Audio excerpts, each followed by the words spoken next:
Welcome to Team Jesus Ministry Philippines!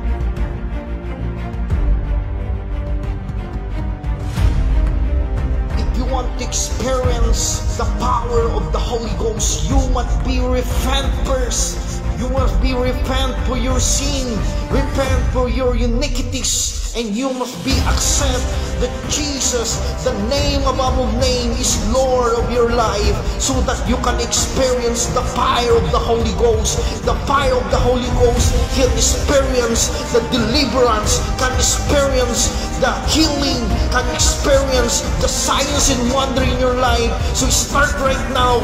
Believe that Jesus can perform miracles in your life, can perform healing. Rashikira Pashandara Babashande. Start right now.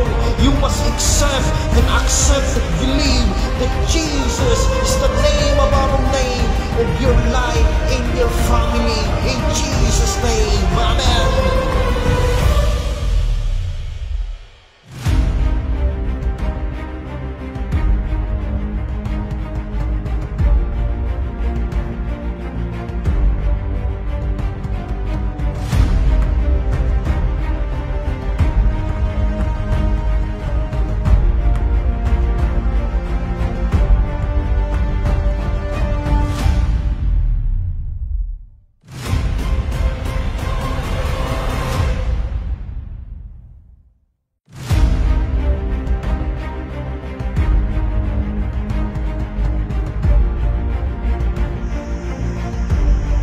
In Mark chapter 16 verse 16, he said, "He who has believed, has been baptized, shall be saved, but who has disbelieved shall be condemned." So brother and sister, you must be believed the baptism of the Holy Ghost, the baptism of fire, that is the gift of Jesus, and that is the gift of the Holy Spirit, fire of the Holy Ghost.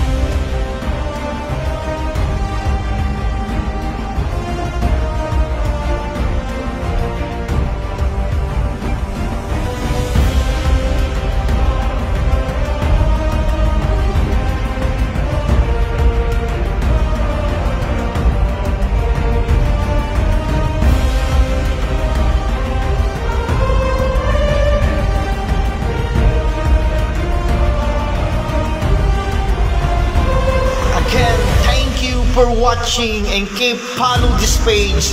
Glory to God to the highest, in Jesus' name. God bless.